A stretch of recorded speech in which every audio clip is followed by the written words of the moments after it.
For many women, chronic pelvic pain and uncomfortable intimacy result from this: dark, sluggish fluid pooling in the vascular pathways of the lesser pelvis. Under ideal conditions, this region relies on a high-velocity circulatory network that prevents blood from ever sitting still. This rapid exchange is what provides the oxygen levels required for pelvic sensory nerves to fire. When circulation is pristine, these neurovascular pathways are fully responsive. When it falters, sensation is physically dampened. The primary cause of this failure is pelvic congestion syndrome, a condition where the pelvic veins lose their structural integrity. Clinical data shows this pathology starts by targeting the ovarian veins in 80% of cases. From there, the structural dilation spreads into the uterine venous plexus, located within the broad ligament. This transformation creates a physical barrier of deoxygenated blood that surrounds reproductive tissues, turning what should be a site of active circulation into a stagnant reservoir of chronic pain. This isn't a failure of the heart, but a failure of fluid dynamics. While arteries use the heart's pressure to distribute blood, the venous system operates on a low-pressure return. To return blood upward while fighting gravity, these veins rely on delicate one-way valves. In a healthy state, these leaflets act as gates, snapping shut to prevent any downward leakage. However, the thin walls of these veins are susceptible to descending waves of intra-abdominal pressure that can physically stretch the vessel's diameter. One major source of this stress is improper physical loading. Lifting heavy weights, or even children without engaging the core properly, sends a spike of pressure downward, overstretching the pelvic venous walls. Pregnancy adds a different kind of mechanical stress.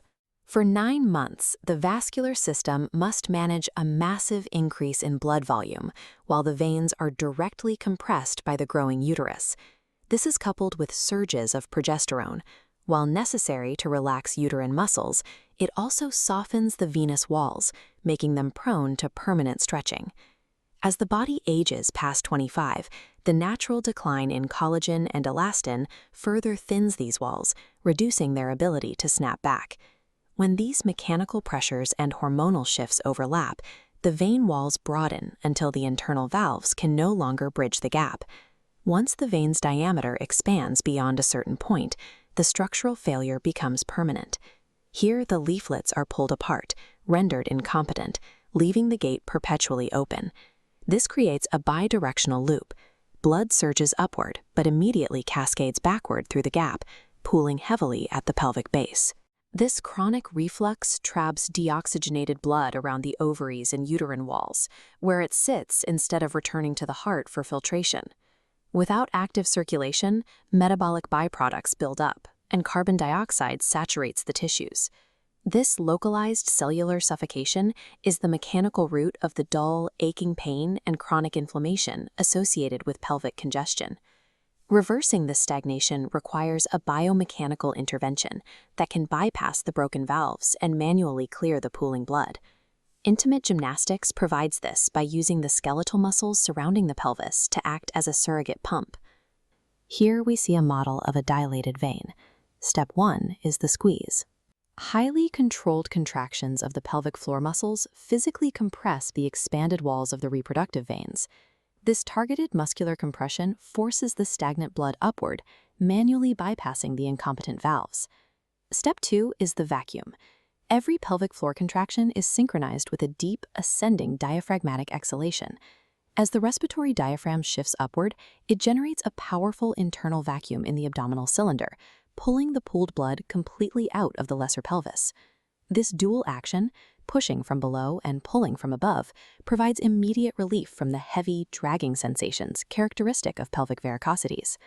Systematically clearing out the stagnant, toxic blood allows fresh, oxygenated arterial blood to revitalize the tissues. This restores the cellular resources needed for healthy vaginal secretions, which stabilizes the local pH and allows a protective, thriving microbiome to return.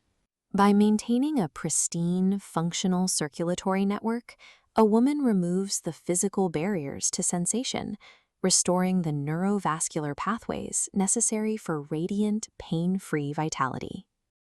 Discover the secrets to nurturing your lifestyle and love style at Wish for Love. The electronic version of all chapters from the full book She Who Awakens by Alina Chamberlain can be found at wishforlove.org.